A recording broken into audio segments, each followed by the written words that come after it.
Good afternoon students, welcome to this class. आज ही हमारी एनिमल किंगडम की क्लास में एनिमल किंगडम की सीरीज में 8वां लेक्चर होगा। लास्ट क्लास में हम डिस्कस कर रहे थे प्लेटी एलिमेंट्स। तो हमने प्लेटी एलिमेंट्स के बेसिक फीचर को डिस्कस किया था। हमने उनके कुछ स्पेसिफिक फीचर जैसे हमने डाइजेस्टिव सिस्टम, उनका excretory system, nervous system, reproductive system में भी हमने देखा था। फिर उसके बाद हमने डिस्कस किया था कि प्लेटी एलिमेंट्स की क्लासिफिकेशन क्या थी। तो 3 क्लासेस मैंने आपको बताई थी, टर्बुलेरिया, ट्रेमेटोडा और सिस्टोडा। डन। उसी में से अगर आप एक प्लेटी एलिमेंट्स पढ़ते हो जिसकी लाइफ साइकिल नीट के अंदर बहुत जरूरी है और क्वेश्चंस भी आते हैं इससे, तो आज हम उसको डिस्कस करेंगे। तो वो जो आपको वर्म पढ़ना है आज, दैट इज टीनिया। मैंने आपको लास्ट टाइम बताया था कि 3 क्लासेस में से जो लास्ट क्लास होती है दिस इज सिस्टोडा। तो फ्लैट वर्म है, आप जानते ही हो प्लेटी एलिमेंट्स में सारे वर्म कैसे होते हैं, फ्लैट वर्म होंगे। फ्लैट वर्म में भी एक क्लास होती है विच इज कॉल्ड सिस्टोडा। मैंने आपको बताया था जितने भी सिस्टोडाज होते हैं they are acting as endoparasites. They are acting as endoparasites in elementary canal of vertebrates. तो जितने भी वर्टिब्रेट्स हैं उनकी एलिमेंट्री कैनाल के अंदर आपको कुछ सिस्टोडा के मेंबर भी दिखाई देते हैं। तो उसमें से एक सिस्टोडा का जो मेंबर आप पढ़ते हो दैट इज कॉल्ड टीनिया।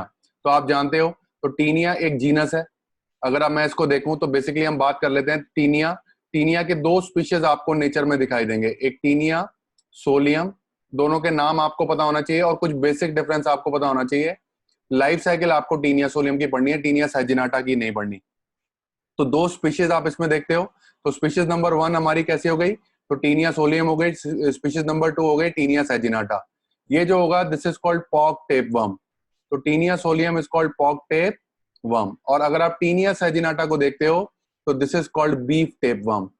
तो बेसिकली बीफ टेपवर्म का मतलब है कि ये काओ और बफेलो को सेकेंडरी होस्ट की तरह इस्तेमाल करता है। पॉक टेपवर्म का मतलब है कि ये पिग को, डॉग को, शीप को, बेसिकली सबसे इंपॉर्टेंट पिग होता है इसमें, उसको सेकेंडरी होस्ट की तरह यूटिलाइज करता है। अभी हम उसके बारे में देखेंगे। तो 2 स्पीशीज आप पढ़ते हो, दोनों में कुछ डिफरेंसेस हैं जो आपको हमेशा याद करने हैं। तो अगर मैं टीनिया सोलियम की बात करूं तो टीनिया सोलियम की जो एवरेज लेंथ होती है, तो अगर हम बात कर लें तो एवरेज लेंथ, तो अगर किसी की एलिमेंट्री कैनाल में टीनिया सोलियम प्रेजेंट है तो एवरेज लेंथ जो उसकी होती है that is around 1 to 6 metres.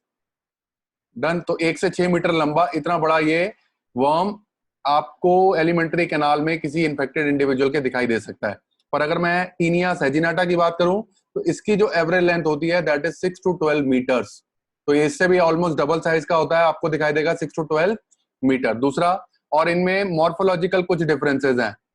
तो एक तो लेंथ आपने देख ली, तो लेंथ किसकी ज्यादा होगी, ये तो मॉर्फोलॉजिकल। और क्या डिफरेंसेस होंगे इनके अंदर, जब भी आप पढ़ते हो मैंने आपको बताया था पैरासिटिक अडेप्टेशंस के लिए आपको हुक्स और सकर्स का प्रेजेंस दिखाई देगा। तो टीनिया सोलियम के अंदर आपको हुक्स भी दिखाई देंगे और सकर भी दिखाई देंगे। पर अगर आप टीनिया सैजिनाटा की बात करते हो, इसको 2 पार्टीशन बना लेते हैं, तो टीनिया सैजिनाटा के अंदर आपको हुक्स क्या दिखाई देंगी, एब्सेंट। डन। और पर सकर्स कैसे होंगे, दे विल बी प्रेजेंट। तो एटलीस्ट एक ना एक आपको मॉडिफिकेशन चाहिए पैरासिटिक अडेप्टेशन के लिए। तो ये तो 2 मेजर आपने ब्रॉडली डिफरेंस देख लिए। इसके बाद तो जो हमें नीट के लिए जो पढ़ना है, जो हमें डिस्कस करना है दैट इज टीनिया सोलियम। तो मैं इसके बारे में जितनी भी डिटेल्स है लाइफ साइकिल के रिस्पेक्ट में आपके साथ डिस्कस करूंगा। तो सबसे पहले लिख लेते हैं यहां पर, तो आपको जो पढ़ना है दैट इज टीनिया सोलियम। तो इसको लिखा आपने पॉक टेपवर्म। तो आप इसके बारे में कैसे लिखोगे, तो this is the member of Cestoda. Flat worm है तो बॉडी कैसी होगी, डोर्सो वेंट्रली फ्लैट आपको दिखाई देगी। अच्छा, अगर मैं आपको बोलूं कि डाइजेनेटिक पैरासाइट है, कैसा पैरासाइट है, डाइजेनेटिक पैरासाइट है, इसका मतलब ये अपनी लाइफ साइकिल कितने होस्ट में कंप्लीट करेगा, 2 होस्ट में कंप्लीट करेगा। तो पहला होस्ट जो होगा that is called primary host. Done. तो प्राइमरी होस्ट कौन सा होता है, जिसकी बॉडी में एडल्ट प्रेजेंट होता है। एडल्ट जहां भी प्रेजेंट होगा सेक्सुअली रिप्रोड्यूस करेगा और उसी होस्ट को डिजीज भी होगी, इसीलिए इसको आप बोलते हो this is called definitive host. Done. और दूसरा होस्ट जिसमें लार्वल फॉर्म प्रेजेंट होगी, लार्वास बेसिकली क्या करेंगे, एसेक्सुअली रिप्रोड्यूस करेंगे और उस होस्ट को डिजीज कभी भी आपको दिखाई नहीं देगी। तो ऐसा होस्ट कौन सा होगा, it will be called secondary host. तो सेकेंडरी होस्ट होगा, इसी को आप बोलते हो this is called intermediate host. तो आपको प्राइमरी होस्ट इसका जो दिखाई देगा दैट विल बी मैन, और इंटरमीडिएट होस्ट जो आपको प्राइमरीली दिखाई देगा दैट इज पिग। डॉग भी हो सकता है और शीप भी हो सकती है, पर अगर आपको एक पूछा जाए तो आपको याद रखना है this will B majorly pig, इसीलिए इसको क्या बोलते हैं हम, this is called pork tape worm. Done. अच्छा, मैन में भी कहां मिलेगा, तो अगर आप मैन, अगर मैं बोल रहा हूँ किसी इन्फेक्टेड इंडिविजुअल है, उसकी बॉडी में से अगर आप इसको ढूंढना चाहो तो it will be present in small intestine of man. Man का मतलब मेल और फीमेल दोनों। डन। स्मॉल इंटेस्टाइन का मतलब, तो अगर आप अपनी एलिमेंट्री कैनाल देखते हो, कौन कौन से पार्ट होते हैं, एक तो सबसे पहले ईसोफेगस आएगा, फिर स्टमक आएगा, फिर स्मॉल इंटेस्टाइन आएगा। तो स्मॉल इंटेस्टाइन के भी 3 पार्ट होते हैं, आपको पता है। पहला पार्ट क्या होगा, ड्यूडेनम। दूसरा पार्ट कौन सा होता है, दूसरा पार्ट होगा जेजुनम। और तीसरा पार्ट क्या होगा, इलियम। तो ये तीनों मिलके क्या बनाते हैं, स्मॉल इंटेस्टाइन। तो अगर मैं ड्यूडेनम को देखूं, जेजुनम को देखूं और इलियम को देखूं, तो ये मेरी क्या बना रहे हैं, स्मॉल इंटेस्टाइन। तो 3 पार्ट है, इनमें से कहीं पर भी आपको ये प्रेजेंट दिखाई दे जाएगा। इसके आगे जो इंटेस्टाइन होता है, जिसको आप बोलते हो लार्ज इंटेस्टाइन या फिर कोलोन, वहां पर आपको ये दिखाई नहीं देता। तो प्राइमरीली सबसे ज्यादा न्यूट्रिशन इनको स्मॉल इंटेस्टाइन में मिलता है। आप जानते ही हो कि जितना भी फूड डाइजेस्ट होना होता है वो आपके स्मॉल इंटेस्टाइन में हो जाता है, और उसके बाद स्मॉल इंटेस्टाइन से क्या हो जाता है, फूड का एब्जॉर्प्शन हो जाता है। लार्ज इंटेस्टाइन में कोई भी फूड का डाइजेशन नहीं होता, सिर्फ वाटर और कुछ मिनरल्स या कुछ आयंस का एब्जॉर्प्शन होता है। ये सब आप जानते हो डाइजेस्टिव सिस्टम में। अगर नहीं जानते तो आगे जब हम फिजियोलॉजी पढ़ेंगे, डाइजेस्टिव सिस्टम देखेंगे, तो वहां पे आप समझ जाओगे। पर अभी बात करते हैं टीनिया सोलियम की। तो ये तो आपने इसके कुछ बेसिक कैरेक्टरिस्टिक ट्रेट देख लिए। अच्छा, इसकी मॉर्फोलॉजी की बात कर लेते हैं। यहाँ पर फिगर भी देखेंगे बाद में कैसा दिखाई देता है ये। तो अगर मैं मॉर्फोलॉजी देखूं, मैंने आपको बताया इसकी एवरेज लेंथ हो गई कितना, 1 से 5, 1 से 6 मीटर।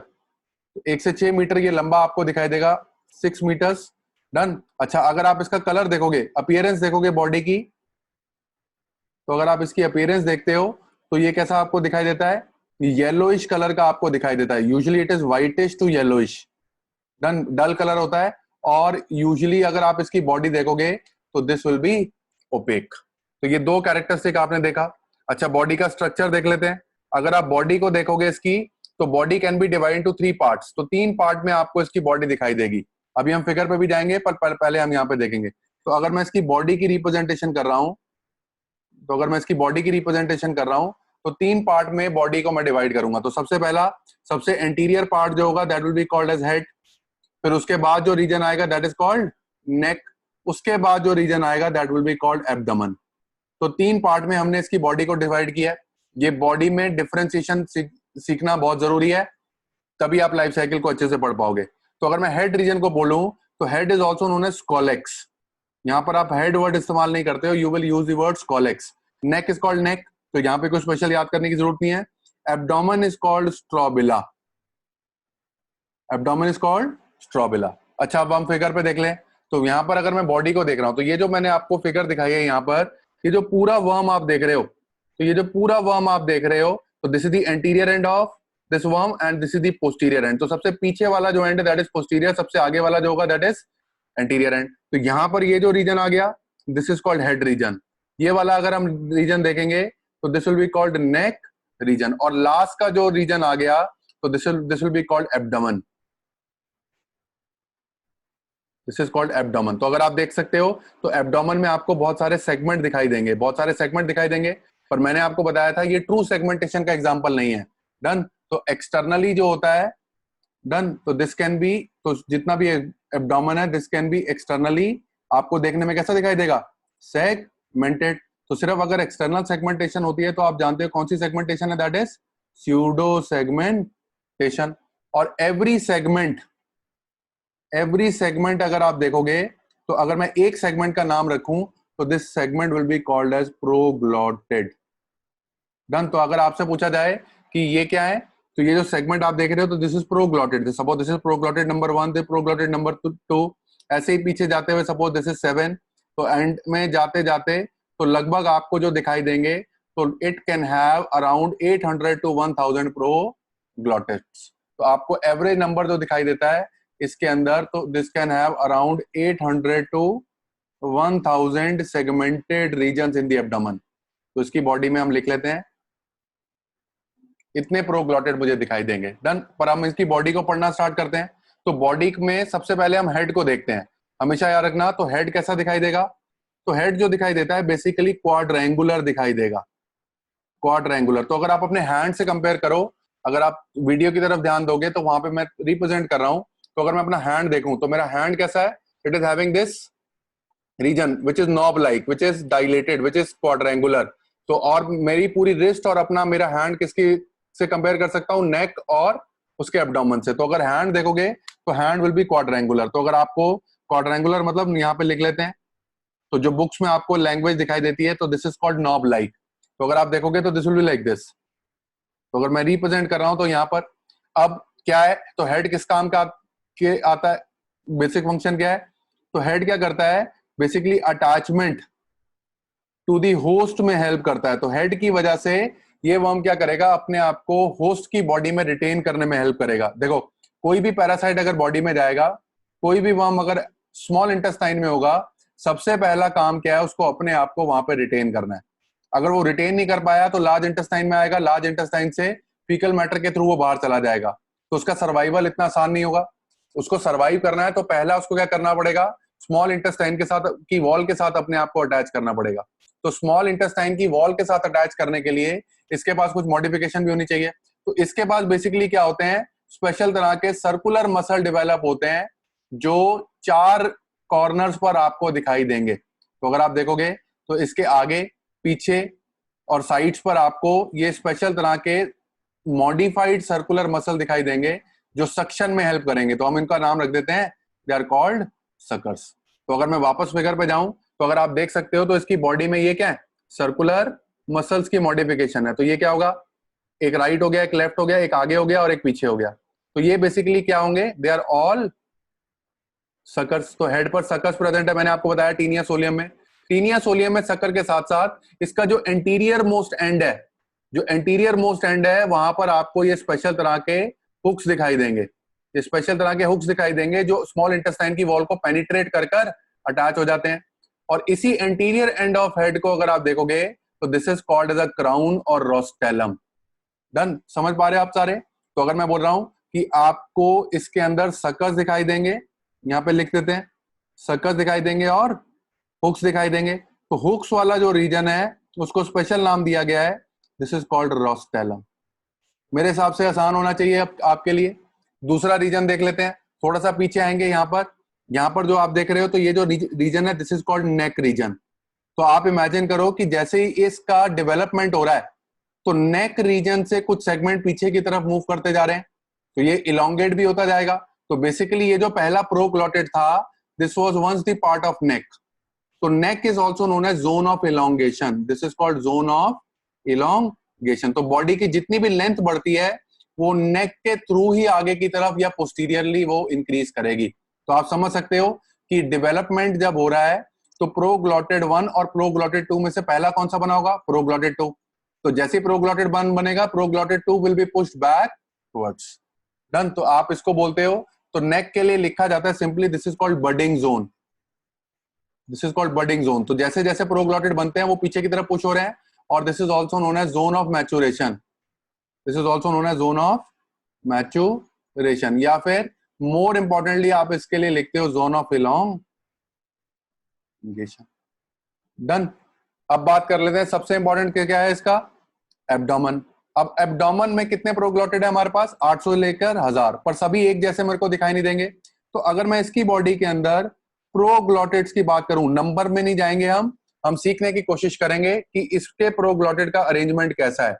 तो 3 तरह के प्रोग्लॉटेड आपको यहाँ पे दिखाई देंगे। तो मैं पहले नाम लिखूंगा यहाँ पर, इमैच्योर प्रोग्लॉटेड्स, सीखने की कोशिश करेंगे हम, इमैच्योर प्रोग्लॉटेड। और दूसरे कौन से होंगे, मैच्योर प्रोग्लॉटेड।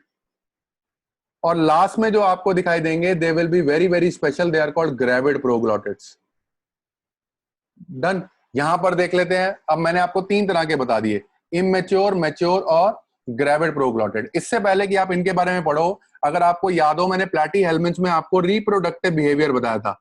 डन। तो रिप्रोडक्टिव बिहेवियर अगर आप देखते हो इनका, तो रिप्रोडक्टिव बिहेवियर पढ़ने के लिए सबसे पहले हम क्या पढ़ते हैं, सेक्सेस पढ़ते हैं। तो सेक्सेस में मैंने आपको बताया था कि टीनिया जो भी होगा दैट इज मोनोइशियस। मोनोइशियस का मतलब एक ही बॉडी में मेल गोनाड भी होगा and female gonad, they are present in same body. Gonad का मतलब ऐसा ऑर्गन जो गैमेट का फॉर्मेशन करेगा। तो एक ही पेरेंट में मेल गोनाड का होना, फीमेल गोनाड का होना, is giving a nature called monoecious. तो मोनोइशियस नेचर है। इसके अलावा मैंने आपको बताया था कि इनके अंदर मोनोइशियस नेचर के साथ साथ अगर दोनों गोनैड में से पहला गोनैड कोई डेवलप करेगा तो that will be called as male gonad. तो ये जो कंडीशन हो जाती है this is called protandrous condition. तो आपको जो पढ़नी थी प्रोटोएंड्रस कंडीशन, तो अगर इसकी बॉडी में कोई गोनैड पहले डेवलप होगा तो male gonad should develop first. इसका मतलब किसका फॉर्मेशन पहले होगा? स्पर्म का। ओवा का फॉर्मेशन बाद में होगा। अच्छा, अगर मैं बोल रहा हूं सपोज इसका एब्डोमेन मैं ऐसे बनाऊं, सपोज इसका एब्डोमेन मैंने ऐसे बनाया, पूरा एब्डोमेन मैंने इसका बनाया, तो ये क्या होंगे? They will be proglottid. तो ये सेगमेंट्स हमने बना लिए। ऑफ कोर्स ऊपर की तरफ नेक होगा, तो ये क्या होगी? इसकी नेक होगी। और यहां पर क्या होगा?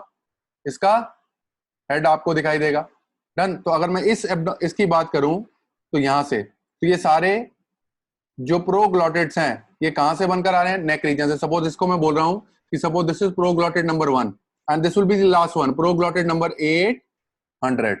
तो कुछ प्रोग्लॉटेड ऐसे होंगे जो जब बन के आ रहे होंगे तो they will be called immature proglottid. Immature को हम नंबर 1 लिख देते हैं, मैच्योर को नंबर 2 लिख देते हैं और ग्रेविड प्रोग्लॉटेड को तीसरा लिख देते हैं। फिर आगे जो आपको प्रोग्लॉटेड दिखाई देंगे तो दे विल बी मैच्योर प्रोग्लॉटेड्स। अभी बता रहा हूं डिफरेंस क्या है। और लास्ट में जो आपको दिखाई देते हैं, लास्ट के 100 या 200 आपको जो दिखाई देंगे तो they will be called gravid proglottids. कहने का मतलब क्या है कि जब इन प्रोग्लॉटेड्स का फॉर्मेशन हो रहा है as they are moving backwards, तो जैसे P1 था, P1 जैसे जैसे मैच्योर होता जाएगा पीछे की तरफ आएगा और भी नए सेगमेंट आ जाएंगे, तो होगा क्या? This will become from immature to mature, mature to gravid. तो इमैच्योर प्रोग्लॉटेड में आपको क्या दिखाई देगा? यहां पर मैं लिख रहा हूं कि इमैच्योर प्रोग्लॉटेड में you will only have mail gonad, you will have mail gonad. तो क्योंकि मेल और फीमेल गोनैड का फॉर्मेशन पहले हो रहा होगा तो यहाँ पे पहले मेल गोनैड आएगा। जैसे जैसे पीछे की तरफ ये मूव करेंगे तो मेल गोनैड के साथ साथ फीमेल गोनैड का भी अपीयरेंस आपको दिखाई देगा। तो आपसे कोई पूछे इमैच्योर प्रोग्लॉटेड कैसा होगा? जिसमें मेल गोनैड होगा। मैच्योर कैसा होगा?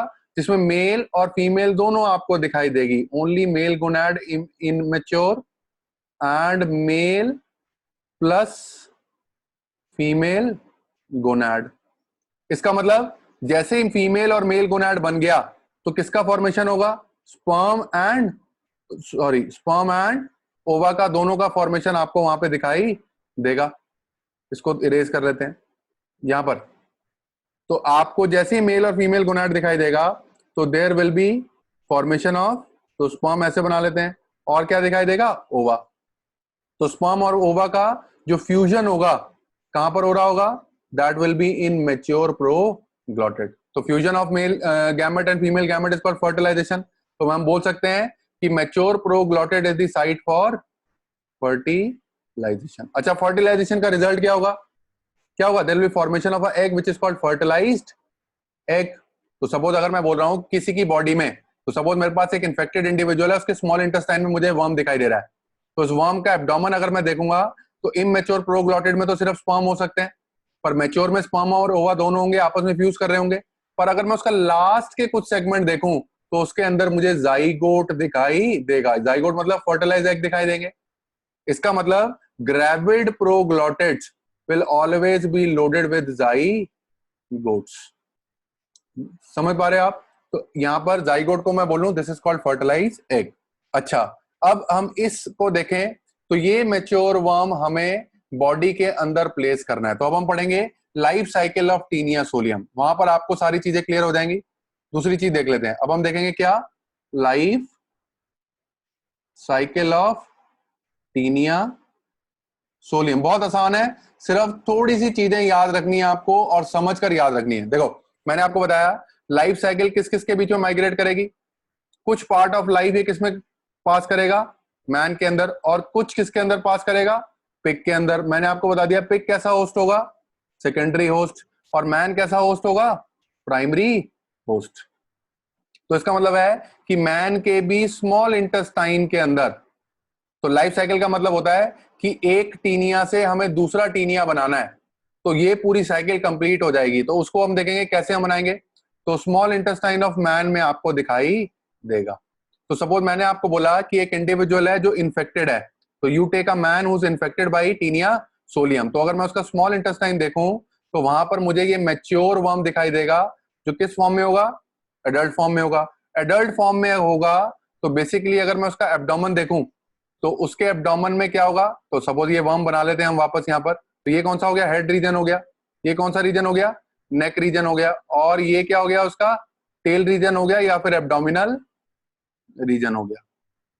डन। और इसको सेगमेंट में अगर हम डिवाइड कर दें तो they will be called strobila. तो ये मेरा एक टीनिया सोलियम हो गया, ये क्या हो गए, सकर्स हो गए। और ये क्या हो गया, यहाँ पर उसको हुक दिखाई देगा, हुक दिखाई देगा यहाँ पर। फिर इसकी बात कर लेते हैं। अच्छा, इसको इसको सेगमेंट में मैंने बता दिया, ये कैसे होंगे, इमेच्योर प्रोग्लॉटेड। ये कैसे होंगे, मैच्योर प्रोग्लॉटेड। और लास्ट में जो होगा दैट इज कॉल्ड ग्रेविड प्रोग्लॉटेड। अच्छा, यहां पर आपको एक प्रोसेस लिखना है, याद रखना है, विच इज कॉल्ड एपोलाइसिस। तो अगर मैं मानूं कि मेरी स्मॉल इंटेस्टाइन में, हाइपोथेटिकली मैं मान के चलता हूं कि अभी एक टीनिया पड़ा हुआ है, तो टीनिया बेसिकली क्या कर रहा है, अपने ग्रेविड प्रोग्लॉटेड में बहुत सारे फर्टिलाइज एग को पोजेस कर रहा है। तो यानी कि जितने भी जाइगोट्स हैं ये क्या कर रहे हैं, ये उसके ग्रेविड प्रोग्लॉटेड में पोजेस कर रहे हैं। अब ये इन्फेक्शन मैं चाहता हूं कि किसी दूसरे इंडिविजुअल को भी हो जाए। डन। तो डायरेक्टली तो हो नहीं सकता क्योंकि डाइजेनेटिक पैरासाइट है, तो दूसरे इन्फेक्शन, दूसरे इंसान को अगर इन्फेक्शन कराना है तो this has to pass through pig. तो साइकिल कैसे जाएगी, मैन से पहले पिग में जाएगा, पिग से फिर किसी दूसरे मैन में जाएगा, तो इन्फेक्शन स्प्रेड हो जाएगा। आपको यही समझना है कैसे इन्फेक्शन स्प्रेड होगा। तो सपोज अगर मैंने आपको बोला कि मैन के अंदर, मैन के एडल्ट अगर आप देख रहे हो, एडल्ट में, एडल्ट जो है मैन के स्मॉल इंटेस्टाइन में प्रेजेंट है, तो एडल्ट बेसिकली क्या करता है, it will pass out fertilized eggs. Done. अच्छा, मैंने आपको बोला कि मैच्योर प्रोग्लॉटेड में स्पर्म भी होगा और ओवा भी होगा, दोनों फ्यूज करके क्या बनाएंगे, जाइगोट। पर जाइगोट डिवीजन के लिए किसी चीज का वेट तो करेगा नहीं, जाइगोट क्या करेगा, एम्ब्रियोनिक डेवलपमेंट को स्टार्ट करेगा। तो जाइगोट क्या करेगा, it will form a embryo. Done. या लार्वा वो बनाएगा। तो लार्वा जो होता है, this is given a very special name called hexacanth larva. अभी हम देखेंगे क्या होगा,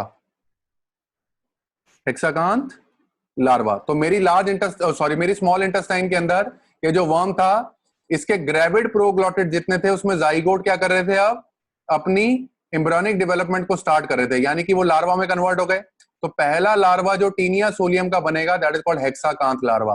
हेक्सा मतलब 6। तो अगर आप इसकी बॉडी देखते हो तो इसकी बॉडी पर आपको 3 पेयर्स ऑफ हुक्स दिखाई देंगे, 3 पेयर्स ऑफ हुक्स आपको वहां पर दिखाई देंगे, इसलिए इसका नाम रखा हुआ है हेक्साकांथ larva.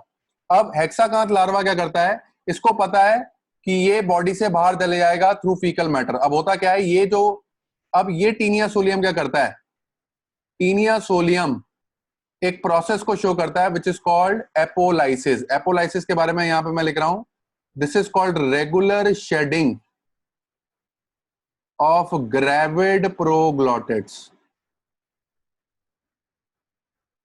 Regular shedding of gravid proglottids. तो ये टीनिया सोलियम क्या करता है, अपने लास्ट के 4 से 5 जो ग्रेविड प्रोग्लॉटिड्स हैं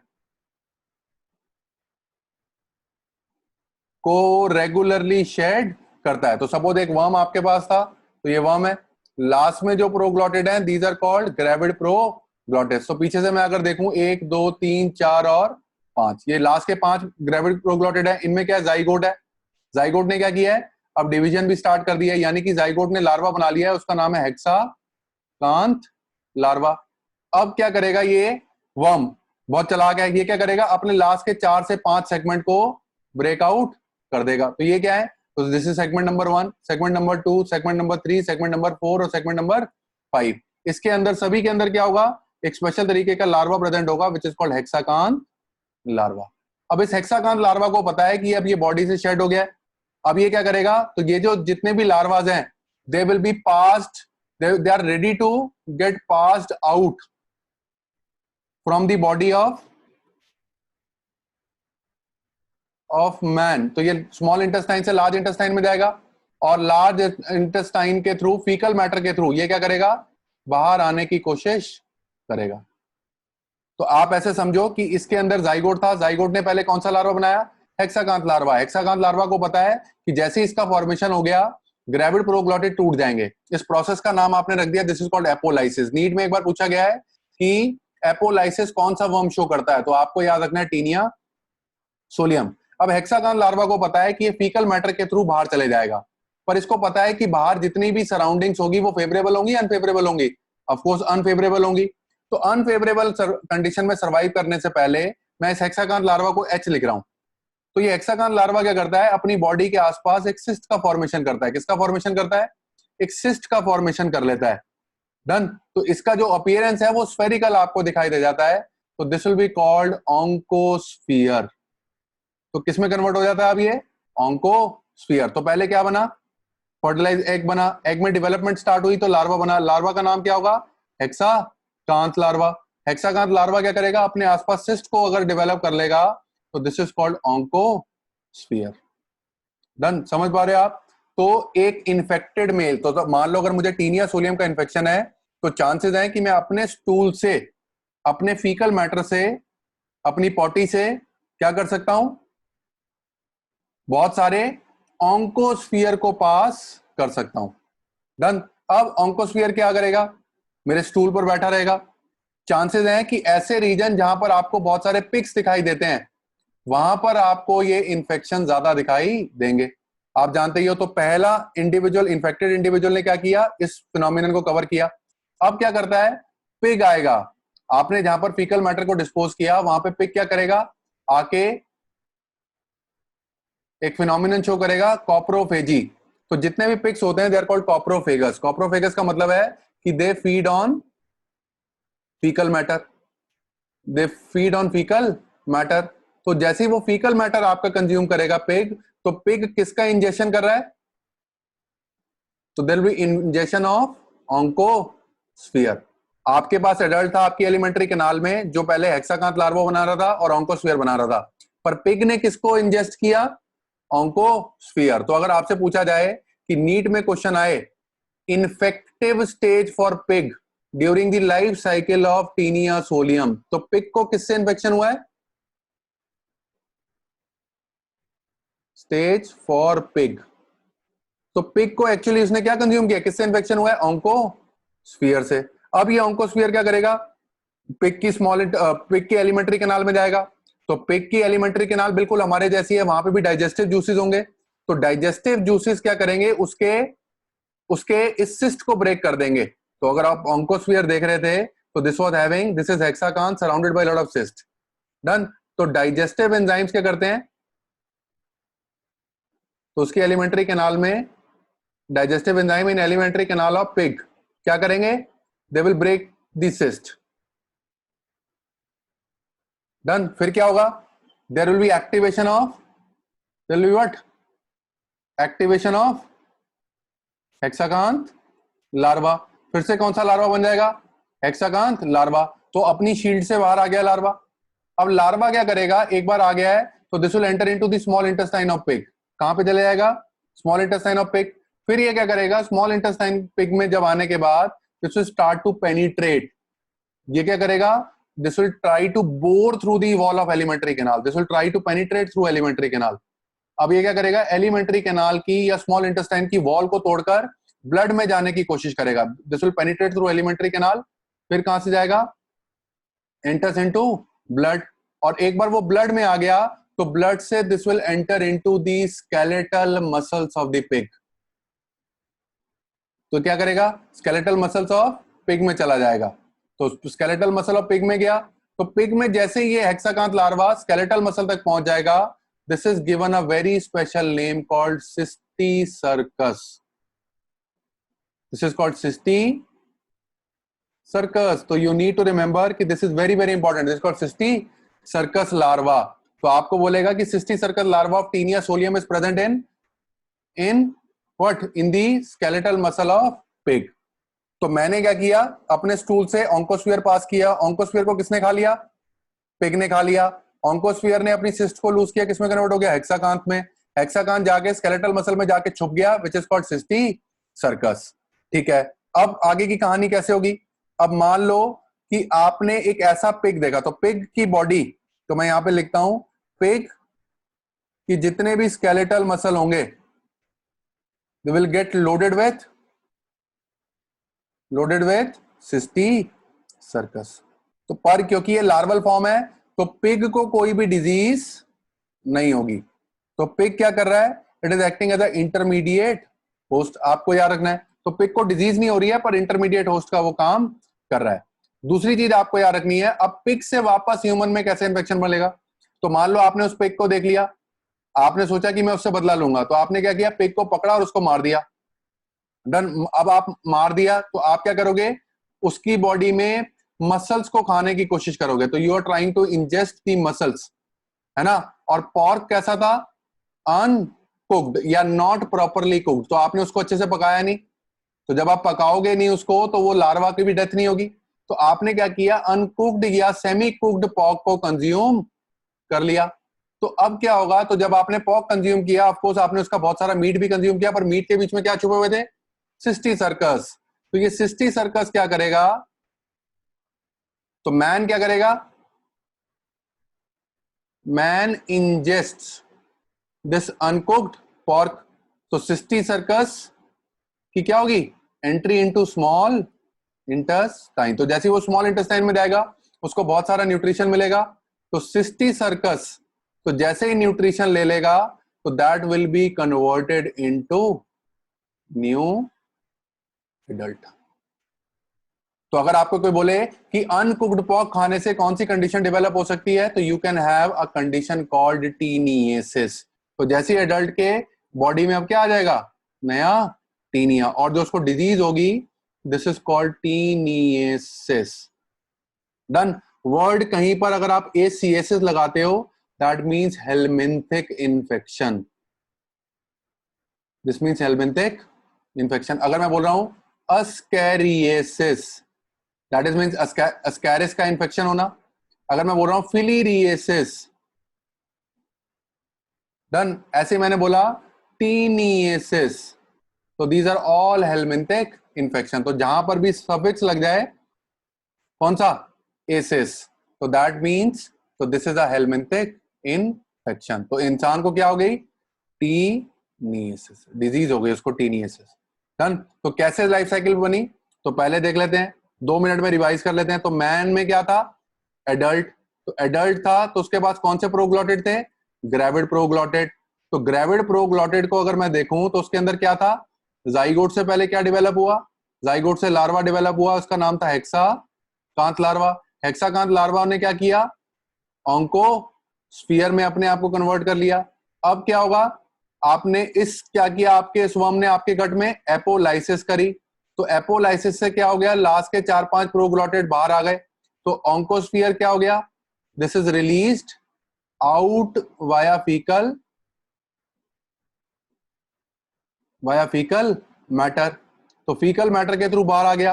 अब फीकल मैटर किसने कंज्यूम किया, पिग ने। तो पिग ने किसका कंजम्पशन किया, ऑन्कोस्फीयर का। तो ऑन्कोस्फीयर क्या करेगा, अब this will go back into hexacanth. तो हेक्साकांथ क्या करेगा, ब्लड और मसल्स को पेनिट्रेट करेगा और वहां पर जाके किसमें कन्वर्ट हो जाएगा, सिस्टी सर्कस। तो एक ऐसा पिग आपने देख लिया जिसको आपने क्या किया, सिस्टी सर्कस से लोडेड कर दिया। अब उस पॉर्क को कोई खा लेगा या उस पिग को कोई खा लेगा और वो भी अनकुक्ड तरीके से, तो अच्छे से पकाओगे तो सिस्टी सर्कस की डेथ हो जाएगी। तो सिस्टी सर्कस जैसे अनकुक्ड पॉर्क के थ्रू किसी दूसरे होस्ट के अंदर गया, कोई दूसरा इंडिविजुअल उसको खा रहा है, तो प्राइमरी होस्ट क्या हो गया, तो कोई दूसरा मैन हो गया, उसके अंदर सिस्टी सर्कस क्या करेगा, फिर से नए में कन्वर्ट हो जाएगा। तो this will convert into adult taenia. अब ये टीनिया क्या करेगा, धीरे धीरे ग्रो करेगा। तो इसके भी पहले इमेच्योर प्रोग्लॉटिड बनेंगे, फिर मैच्योर बनेंगे, फिर ग्रेविड। तो इसके ये भी अपने ग्रेविड प्रोग्लॉटिड शेड करेगा, फिर इसका फीकल मैटर भी कोई पिग खाएगा, फिर उस पिग के अंदर सिस्टी सर्कस डेवलप होगा, फिर उस पिग को कोई और खाएगा तो उसके भी टीनिया डेवलप करने के चांसेस बढ़ जाएंगे। तो जो डिजीज होती है दैट इज कॉल्ड टीनियसिस। तो यू नीड टू रिमेंबर कि this is a very very important worm, और ऐसे एरियाज जहां पर बहुत सारे पिग्स का कंजम्पशन होता है तो वहां पर यूजुअली ये कंडीशन दिखाई देती है, टीनियसिस। डन। ऐसे ही लाइफ साइकिल आप पढ़ते हो टीनिया सैजिनाटा की, पर वो किसके थ्रू होता है, तो that will B occurring through the consumption of uncooked beef या काउ। आपको याद रखना है। तो इंडिया के अंदर वो कॉमन है, कॉमन नहीं है, taeniasis is very very common. Done. तो ये तो था हमारा लास्ट का जो लेक्चर जो हमने पढ़ा था, दैट इज टीनिया सोलिया। आप तो इसके साथ ही प्लैटी हेलमिन्थ्स खत्म होता है। अगला जो हमें फाइलम स्टार्ट करना है दैट इज निमैटी हेलमिन्थ्स या फिर एस्केलमिन्थिस। तो यहां पर जब हम फाइलम स्टार्ट करने जा रहे हैं तो दिस इज एस्केलमिन्थिस। इसी को आप बोलते हो, एस्केलमिन्थिस को अगर आप बोलते हो तो they are also called as round worms. Round worms क्यों बोलते हैं? पुराना नाम अगर आप देख रहे हो, मैं यहां पे लिख देता हूं, they are also called nemathelminthes. एक बार रिवीजन आप सब लोग कर रहे हो रेगुलरली तो ज्यादा अच्छा है। तो एस्केलमिन्थिस फाइलम हम पढ़ेंगे। मैंने आपको बताया था कितनी को, और सबसे पहले कोई तो राउंड, पहले इसको देख लेते हैं राउंड वर्म कैसा है। तो बॉडी कैसी है? बॉडी कैसी है? राउंड है। बॉडी कैसी है? सिलेंड्रिकल है। तो आपको बॉडी ऐसी दिखाई देगी, सिलेंड्रिकल होगी, राउंड होगी। तो अगर आप इसको देखोगे तो body will be like this. तो राउंड सिलेंड्रिकल बॉडी आपको दिखाई देगी एस्केलमिन्थिस में। डन। फिर मैंने आपको बताया था कोई भी फाइलम आप पढ़ते हो तो सबसे पहले आपको नंबर ऑफ स्पीशीज को काउंट, नंबर ऑफ स्पीशीज को आपको काउंट करना है। तो लगभग एस्केलमिन्थिस की आपको 9000 स्पीशीज दिखाई देगी, आपको याद रखना है। फिर आप क्या पढ़ते हो, कोई भी फाइलम अगर आप पढ़ते हो तो उसका हैबिटेट आप चेक करोगे। मैंने आपको बताया कि हैबिटेट इनका एक्वेटिक भी हो सकता है और टेरेस्ट्रियल भी हो सकता है। पहला तो आप मोड ऑफ लाइफ देखोगे, एक्वेटिक है या फिर टेरेस्ट्रियल है। अच्छा, एक्वेटिक में भी ये कैसे हो सकते हैं? फ्रेश वाटर भी हो सकते हैं और मेरीन भी आपको दिखाई देंगे। टेरेस्ट्रियल का एक एग्जांपल जो नीट में सबसे इंपॉर्टेंट है, पूछा जाता है कि एक टेरेस्ट्रियल राउंड वर्म का एग्जांपल जो आपको बताना है that is rhabditis. Always remember, this is very very important, this is rhabditis. तो वन टेरेस्ट्रियल राउंड वर्म का एग्जांपल इज रेबडाइटिस। अच्छा, फिर एक और देख लेते हैं। तो एक आपने हैबिटेट ऐसे देखा, फिर मैंने आपको बताया कि ये फ्री लिविंग भी हो सकते हैं, फ्री लिविंग भी हो सकते हैं और पैरासिटिक भी हो सकते हैं। फ्री लिविंग का मतलब कि हो सकता है किसी पे डिपेंड ना हो, अपनी लाइफ अकेले ही स्पेंड कर रहे हो। पैरासिटिक का मतलब हो सकता है इनको जीने के लिए किसी होस्ट की जरूरत पड़े। तो पैरासिटिक इन्फेक्शन आपको, ये पैरासाइट जो है इनके लिए होस्ट प्लांट्स भी हो सकते हैं और एनिमल्स भी। यूजुअली प्लैटी एलिमेंट्स के लिए जो मेजरली है दे आर एनिमल्स, पर राउंड वर्म प्लांट्स को भी इन्फेक्ट कर सकते हैं और एनिमल्स को भी। क्योंकि हम जूलॉजी पढ़ रहे हैं तो हम जितने भी इन्फेक्शन हैं बेसिकली वो किस पे लिमिट करेंगे? एनिमल्स के ऊपर। तो ये कुछ बेसिक आपको मैंने बताया। अच्छा, फिर मैंने आपको बताया कि हर फाइलम का कुछ बेसिस ऑफ क्लासिफिकेशन है, क्राइटेरिया है कि इस फाइलम की कुछ ना कुछ बेसिक प्रॉपर्टी ऐसी होनी चाहिए जो आपको सभी ऑर्गेनिजम्स में दिखाई दे। तो मैंने आपको बताया 6 बेसिक प्रॉपर्टीज को आप डिस्कस करते हो। तो सबसे पहले क्या होती है? सबसे पहले आप क्या चेक करते हो?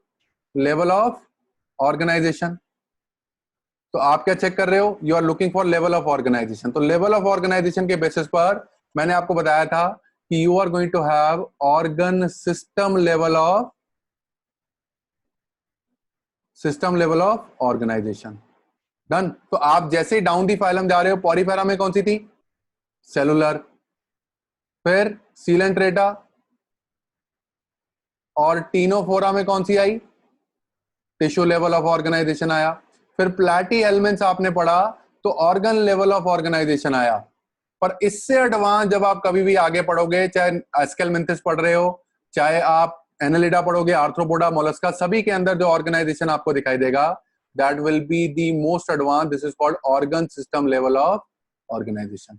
पर ऑर्गन सिस्टम होने के बावजूद भी अभी भी एक ट्रू रेस्पिरेटरी सिस्टम डेवलप नहीं हुआ है, एक ट्रू कार्डियोवेस्कुलर सिस्टम डेवलप नहीं हुआ है, और एक ट्रू स्केलेटल सिस्टम भी अभी तक डेवलप नहीं हुआ है। तो जैसे हमारे पास स्केलेटन है, किसका बना है? बोन और कार्टिलेज का, पर इनके अंदर ऐसा कोई भी स्ट्रक्चर आपको दिखाई नहीं देगा। तो इनमें जितनी भी मूवमेंट होगी वो कुछ मसल्स के हेल्प से ही होगी। तो ये तो पहला क्राइटेरिया आपने देख लिया, organ system level of organization. तो आपसे बोले कि पहले representative of organ system level of organization कैसे होंगे, तो आपने बोलना है एस्केलमिन्थिस। अगर ऑर्गन लेवल पूछ रहा है तो आपको याद रखना है प्लैटी एलिमेंट्स। फिर दूसरा क्राइटेरिया क्या हम डिस्कस करते हैं? दूसरा क्राइटेरिया आपको मैंने बताया था कि जब भी आप डिस्कस करोगे तो this will be called as symmetry.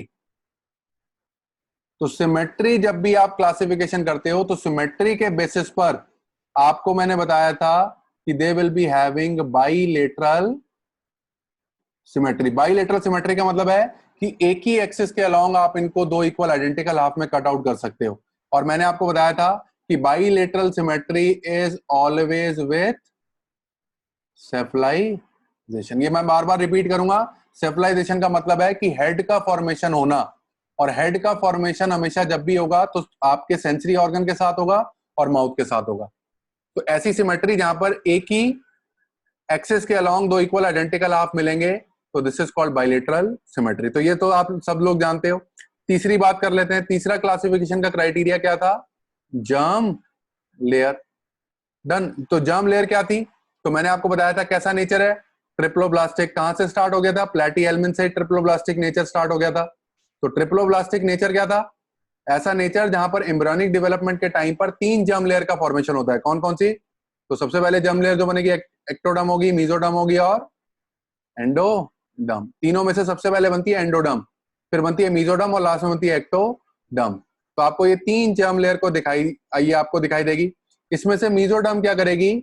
Body में मसल्स का फॉर्मेशन करेगी, यानी कि मस्कुलर लेयर का डेवलपमेंट करेगी। दो ही तरह के मसल आपको इनकी बॉडी में दिखाई देंगे जो मूवमेंट के लिए रिस्पॉन्सिबल होंगे। तो लॉन्गिट्यूडनल मसल्स होंगे और सर्कुलर मसल्स आपको दिखाई देंगे। तो जितनी भी बॉडी में मूवमेंट हो रही है वो लॉन्गिट्यूडनल और सर्कुलर मसल्स की वजह से होगी। कोई भी स्केलेटल सिस्टम अभी तक डेवलप नहीं है। फिर चौथा मैंने आपको बता दिया था, सबसे इंपॉर्टेंट आप याद रखोगे। चौथा आप पढ़ते हो which is called coelom. Done. Coelom का मतलब बॉडी कैविटी। तो इनके अंदर जो बॉडी कैविटी होती है this is pseudo, they are called pseudo coelomates. तो सीलोम कैसी होगी? Pseudo coelom. कैसी थी स्यूडो सीलोम? एक एक्टोडर्म था आपके पास और एक क्या था? एंडोडर्म। एक्टोडर्म और एंडोडर्म के बीच में जो कैविटी होती है ना, this should be line by what? Mesoderm. पर मीजोडर्म क्या कर रही है? This is scattered in pouches.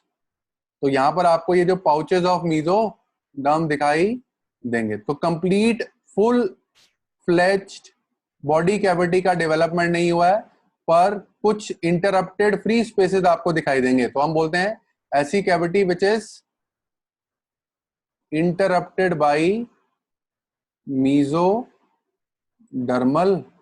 Pouches. तो मीजोडर्मल पाउचेस से जो कैविटी इंटरप्टेड होती है दिस इज कॉल्ड स्यूडोसीलोम। तो जितने भी स्ट्रक्चर आपको प्लेस करने हैं इसी फ्री स्पेस में आप प्लेस करोगे। तो ये तो हमने पढ़ लिया, दे आर कॉल्ड स्यूडोसीलोमेट्स या सीडोसीलोम, इनकी बॉडी कैविटी हो गई। फिर लास्ट में मैंने आपको बताया था कि आप डिस्कस करते हो सेगमेंटेशन। तो इनकी बॉडी में आपको ना ही ट्रू सेगमेंटेशन दिखाई देती है ना ही स्यूडो सेगमेंटेशन, तो उसके बारे में हम डिस्कस नहीं करेंगे। लास्ट में आप पढ़ते हो नोटोकॉर्ड। हर क्लास की तरह मैं बताता हूं, जब तक आप हेमिकॉर्डेट तक नहीं पहुंच जाते, हेमिकॉर्डेट तक सारे के सारे क्या एनिमल में आपको कभी नोटोकॉर्ड दिखाई नहीं देगी। तो पहले रिप्रेजेंटेटिव नोटोकॉर्ड के कौन से होंगे? They will be called chordates. समझ पाए आप? तो ये हो गया नोटोकॉर्ड। डन। तो इतना बेसिक आपको इन सब एस्केलमेंथिस के रिलेशन में याद रखना है। डन। ये तो हो गया बेसिक में। अब कुछ डिटेल में बात कर लेते हैं, इनकी बॉडी में कुछ सिस्टम्स को देख लेते हैं। अच्छा, अगर हम निमैटी एलिमेंट्स में कुछ स्पेसिफिक बात कर लें तो सबसे पहले हम इनका डाइजेस्टिव सिस्टम देख लेते हैं। क्या देखते हैं? डाइजेस्टिव सिस्टम हम देख लेते हैं। तो अगर मैं डाइजेस्टिव सिस्टम की बात करूं, मैंने आपको बताया था सबसे पहले आप क्या देखोगे? Alimentary canal. तो इनकी बॉडी के अंदर कौन सी एलिमेंट्री कैनाल होती है? They are having complete type of alimentary canal. Complete type of alimentary canal का मतलब क्या होगा? ये एक ऐसी एलिमेंट्री कैनाल होगी जिसमें एक ओपनिंग होगी जो किसका काम करेगी? इनलेट का। उस ओपनिंग को आप बोल देते हो माउथ। और एक ओपनिंग होगी जो किसका काम करेगी? आउटलेट का। इस ओपनिंग को आप बोल देते हो तो दिस इज कॉल्ड एनस। और ये पूरी एलिमेंट्री कैनाल अगर बॉडी के सेंटर से पास कर रही है तो अगर मैं बाहर को लेयर बनाऊं तो this will be called body wall. तो ये मेरी क्या हो गई? Alimentary canal. और ये क्या हो गया? Body wall. डन। तो complete type of alimentary canal जहां पे मिलती है, मैंने आपको बताया था जो आपको बॉडी प्लान मिलेगा तो that is called tube with in a tube plan. Tube with in a tube plan. तो एक बड़ी ट्यूब जिसको आप बॉडी वॉल बोल रहे हो, उसके अंदर एक छोटी ट्यूब है जिसको आप एलिमेंट्री कैनाल बोल रहे हो। अच्छा, फिर मैंने आपको बताया था तो जब भी आप कंप्लीट एलिमेंट्री कैनाल की तरफ जाते हो तो आपको दो कंडीशन दिखाई देती हैं, तो यानी कि आपको माउथ भी डेवलप करना है, एनस भी डेवलप करना है, पर दिक्कत यह है कि दोनों सेम टाइम पे डेवलप नहीं होंगे। तो जिनमें पहले माउथ डेवलप हो रहा था दे वर कॉल्ड प्रोटोस्टोमियन, जिसमें एनस पहले डेवलप हो रहा था दे आर कॉल्ड ड्यूट्रोस्टोमियंस। तो जितने भी एस्केलमिंथिस आप पढ़ोगे, जितने भी एनेलिडा आप पढ़ोगे, जितने भी आर्थ्रोपोडा आप पढ़ोगे, और लास्ट में जब भी आप मोलस्का पढ़ोगे, सभी के अंदर complete type of alimentary canal है। आगे के लिए याद रहे आपको, complete type of alimentary canal है और सभी के अंदर माउथ का डेवलपमेंट पहले आपको दिखाई देगा। तो मैं यहां पे लिख सकता हूं they are called proto, proto means first, stomia means mouth, they are called protostomian. एक ही वर्ड है, मैंने ब्रेक करके लिखा है ताकि आप समझ पाओ। Proto means first, stomia means mouth. तो इसका मतलब है माउथ पहले बनेगा तो एनस बाद में बनेगी। तो आपको पूछा जाता है कि एस्केलमिंथिस आर प्रोटोस्टोमियंस। इसके बाद अच्छा आप पढ़ते हो एकाइनोडर्मेटा से लेकर कॉर्डेटा, सभी के अंदर कैसी एलिमेंट्री कैनाल होगी? इनके अंदर भी कंप्लीट एलिमेंट्री कैनाल होगी, पर इनके अंदर आपको एलिमेंट्री कैनाल की फॉर्मेशन के टाइम पर एनस का फॉर्मेशन पहले दिखाई देगा। तो दे आर कॉल्ड ड्यूट्रोस्टोमियन। पहले भी मैंने आपको बताया है, पर एक बार फिर से देख लेते हैं, कोई दिक्कत वाली बात नहीं है। इट इज वर्थ रिपीटिंग, जो भी आप पढ़ रहे हो वो आपके काम आएगा। डन। अच्छा, इसके बाद एक और वर्ड आपको याद रखना है कि अच्छा इसके अंदर आगे जाके अभी बताऊंगा, जब रिप्रोडक्टिव सिस्टम बताऊंगा, तो मोनोइशियस नेचर आपको एस्केलमिंथिस में कभी भी दिखाई नहीं देता। जो नेचर आपको दिखाई देगा दैट इज डाइएशियस। तो मेल अलग होगा और फीमेल अलग होगी। तो मेल और फीमेल में एलिमेंट्री कैनाल में कुछ डिफरेंसेस हैं। तो मेल के को अगर आप देखते हो तो उसकी जेनाइटल ओपनिंग, जेनाइटल ओपनिंग का मतलब है कि जिसके थ्रू वो स्पर्म पास करेगा, और एनल ओपनिंग, यानी कि एनल ओपनिंग मतलब जिसके थ्रू वो फीकल मैटर पास करेगा, वो कैसे होते हैं? फ्यूज्ड। या मैं बोल सकता हूं कि male is having a common opening, ये बोल सकता हूं male is having a common opening for passage of semen या फिर स्पर्म, सीमेन की जगह स्पर्म लिख लेते हैं, एंड फीकल मैटर। डन। तो लोअर एनिमल में बेसिकली आपको एक वर्ड पढ़ने को मिलता है that is called cloaca, CLOACA। तो क्लोएका एक ऐसी ओपनिंग है जहां पर आपको जिसके थ्रू फीकल मैटर भी बाहर आता हुआ दिखाई देगा और स्पर्म्स भी बाहर आते हुए दिखाई देंगे। तो एक common opening for the passage of sperm as well as faecal matter, that is called cloaca. तो जब भी आप एस्केलमिंथिस के अंदर, मैं यहां पे लिख रहा हूं एस्केलमिंथिस के अंदर, जब भी आप मेल के बारे में पढ़ोगे तो मेल की जो एक ओपनिंग आपको दिखाई देगी that will be called cloaca. पर फीमेल की अगर आप बात करोगे तो female will be having what? Different genital opening. तो ऐसी ओपनिंग जिसके थ्रू स्पर्म एंटर करेगा या फिर फर्टिलाइज एग बाहर आएगा, एंड एनस या एनल ओपनिंग जिसके थ्रू फीकल मैटर बाहर आएगा, they are different, they are not same. तो कहने का मतलब क्या है कि जब भी आप एस्केलमिंथिस पढ़ते हो तो एस्केलमिंथिस में आपको एक टर्म बताई मैंने क्लोएका, तो किसके अंदर प्रेजेंट होगा? तो मेल्स में प्रेजेंट होगा और फीमेल्स में एब्सेंट होगा। तो जब आप क्वेश्चन करोगे तो आपको पता लगेगा कि ऐसे छोटे छोटे क्वेश्चन में एक एक पॉइंट दिया होता है जहां पर पूछा जाता है कि मेल्स के अंदर क्लोएका होगा या फिर फीमेल के अंदर। तो आपको याद रखना है मेल्स के अंदर आपको क्लोएका दिखाई देगा। तो ये तो बात हमने किसकी करी? डाइजेस्टिव सिस्टम की। अच्छा, अगला पॉइंट देख लेते हैं। अगला कौन सा सिस्टम है इनकी बॉडी के अंदर? इनकी बॉडी के अंदर अब हमें पढ़ना है रेस्पिरेशन। तो बॉडी सरफेस से होगी, कुछ ना खास डेवलप है नहीं। कार्डियोवास्कुलर सिस्टम भी डेवलप नहीं है।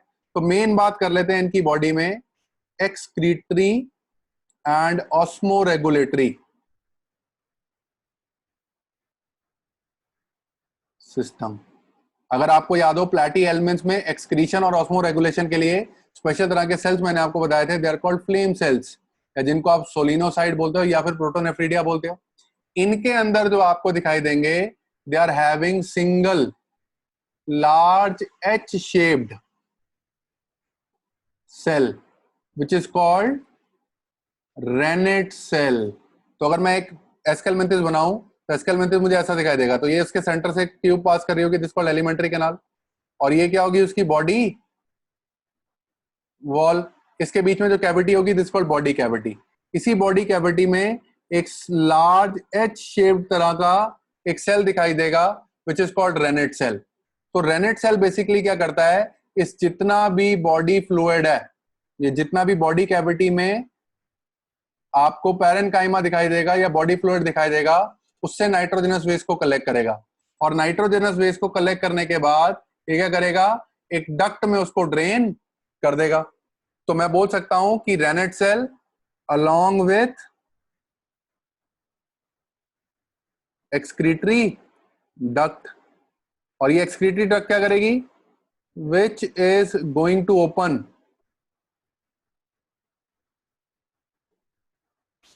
टू आउटसाइड वाया पोर,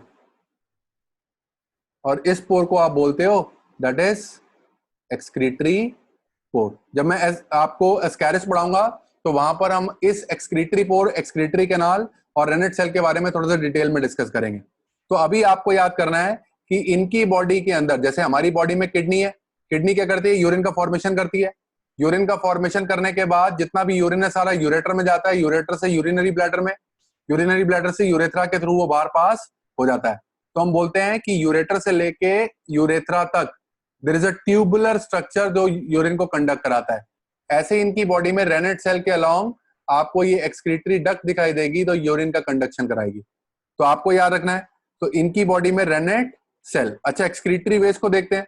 तो मैंने आपको लास्ट क्लास में बताया था, तो ये अमोनोटैलिक भी हो सकते हैं और यूरियोटैलिक भी हो सकते हैं। कौन डिसाइड करेगा मोनोटैलिक होगा या यूरियोटैलिक? उनका हैबिटेट। तो अगर वो टेरेस्ट्रियल एक्वेटिक हैं तो एक्वेटिक है तो मोनोटैलिक होंगे, टेरेस्ट्रियल है तो आपको वो कैसे दिखाई देंगे, यूरियोटैलिक। ये कुछ बेसिक डिफरेंसेस हैं। डन। फिर हम इनका बात कर लेते हैं। मेजर जो आपको सबसे इंपॉर्टेंट पढ़ना है that is going to be there reproductive system. बहुत इंपॉर्टेंट है, आपको ध्यान से इसका याद रखना है, रिप्रोडक्टिव सिस्टम। फिर कुछ एग्जांपल देखेंगे और कोई क्लासिफिकेशन आपको निमैटिक एलिमेंट्स में नहीं पढ़नी है, फिर उन्हीं में से कुछ एग्जांपल्स को हम डिटेल में पढ़ेंगे। अच्छा, रिप्रोडक्टिव सिस्टम कैसे पढ़ते हो आप? तो रिप्रोडक्टिव सिस्टम पढ़ने के लिए सबसे पहले आप क्या लिखते हो, सबसे पहले आप सेक्सेस को डिफाइन करते हो। सेक्सेस मैंने आपको बताया कि इनके अंदर मेल और फीमेल हमेशा अलग होंगे। तो जो नेचर होता है दैट इज कॉल्ड डाइएशियस। डाइएशियस का मतलब है कि मेल अलग होगा और फीमेल अलग होगी, they are different individuals. Done. अच्छा, सेक्सेस अलग है। डन।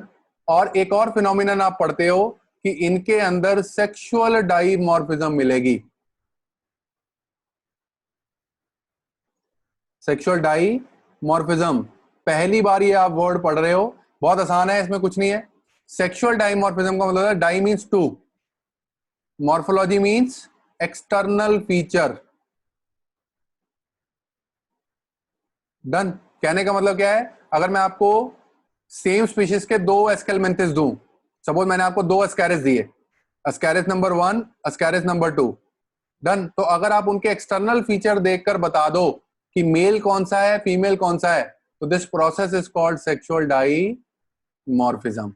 किसी भी ऑर्गेनिज्म को उसकी मॉर्फोलॉजी देखकर मेल या फीमेल में डिवाइड करना या डिसाइड करना, this process is called sexual dimorphism. कैसे बताओगे? तो यूजुअली अगर आप एस्कैरिस की बात कर रहे हो तो यहां पे मैं लिख देता हूं, एस्कैरिस की बात कर रहा हूं, तो इसमें मेल अलग होगा, फीमेल अलग होगी। तो ये मेल है और ये फीमेल है। तो फीमेल्स यूजुअली अगर आप देखोगे तो they are longer in size, उनकी बॉडी की लेंथ ज्यादा होती है।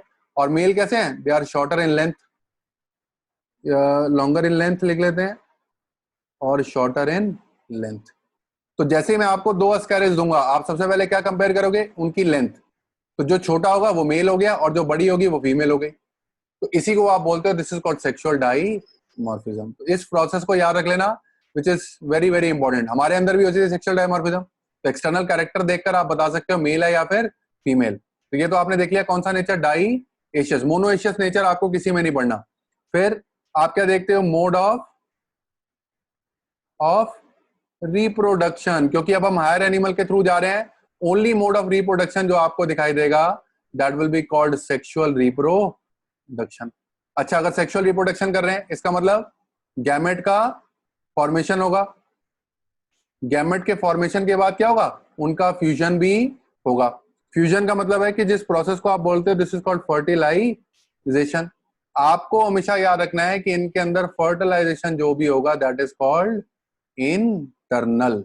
इसका मतलब क्या होगा, मेल क्या करेगा, कॉपुलेशन के टाइम पर या सेक्सुअल एक्टिविटी के टाइम पर फीमेल की बॉडी के अंदर स्पर्म को डिपॉजिट करता है। तो इसका तो ऐसा, तो fusion of sperm and ova will take place in the body of female। तो फीमेल की बॉडी में फ्यूजन हो रहा है तो हम लिखेंगे इंटरनल फर्टिलाइजेशन। अच्छा, डेवलपमेंट की बात कर लेते हैं। डन। डेवलपमेंट की जब आप बात करते हो तो डेवलपमेंट कैन बी डायरेक्ट और it can be in direct. इसका मतलब कि लार्वा का फॉर्मेशन हो भी सकता है और लार्वा का फॉर्मेशन नहीं भी हो सकता है। It will depend upon species to species. तो मोस्टली जो होता है, मोस्टली जो आपको मिलेगा तो that will be indirect development. तो अगर मैं स्कैरिस पढ़ा रहा हूं तो वहां पे इनडायरेक्ट डेवलपमेंट है, तो लार्वा का नाम आपको याद करना पड़ेगा। वुशेरिया बैंक्रॉफ्टी अगर आप देख रहे हो तो वहां पर भी आपको ये याद करना पड़ेगा। तो ये तो हो गया इनका बेसिक्स ऑफ रिप्रोडक्शन। लास्ट चीज आप इसमें देखते हो before going into detail are some examples. Very very important, very very important. आपको हर हाल में एग्जांपल्स तो याद करने हैं।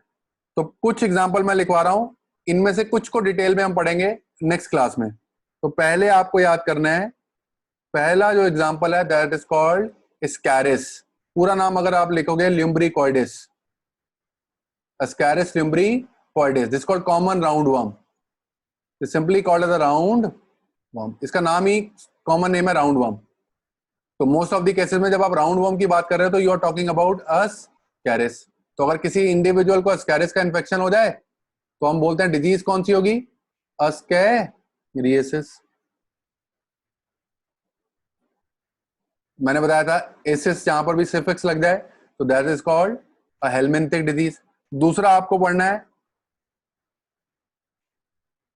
वुशेरिया बैंक्रॉफ्टी, वेरी वेरी इंपॉर्टेंट। दो आपको याद करना है, this is called filarial worm. ये जो डिजीज कराता है दैट इज कॉल्ड फिलीरिएसिस, या फिर आपने सुना होगा एलिफेंटिएसिस। एलिफेंट जैसी टांगे हो जाती हैं इसके अंदर, तो एलिफेंटिएसिस हो गया। तीसरा एग्जांपल जो आपको याद करना है that is called Ancylostoma, Ancylostoma duodenale, this is called hookworm. Done. तो डिजीज का नाम हो गया एनसाइक्लोस्टोमिएसिस। डन। तो ऐसे आप डिजीज का नाम पता लगा सकते हो। चौथा आप पढ़ते हो which is very very important, most commonest roundworm infection जो अर्थ पे है दैट इज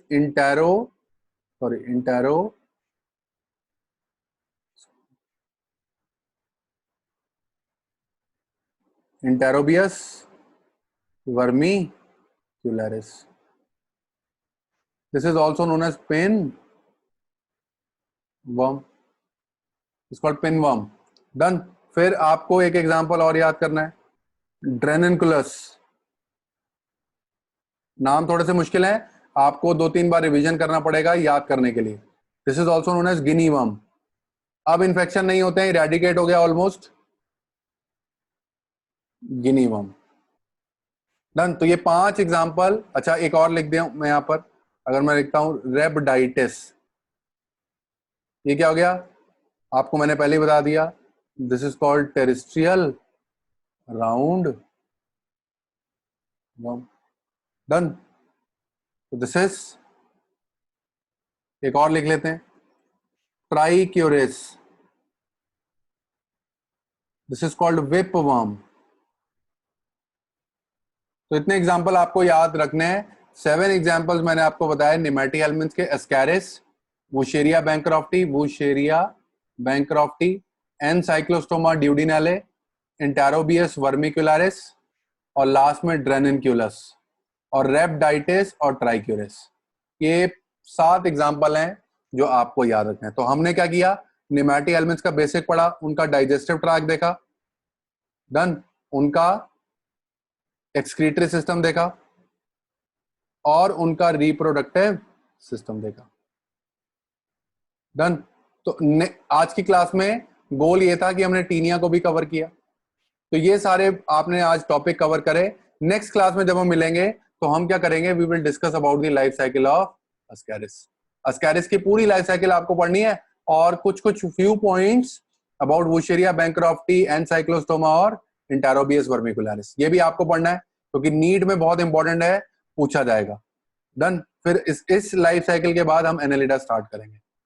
अस्कैरिस की लाइफ साइकिल पढ़ने के बाद विल स्टार्ट विद एनालिडा। कोई भी क्लासिफिकेशन आपको इसके अंदर याद नहीं रखती है, डन। तो आज की क्लास के लिए इतना ही।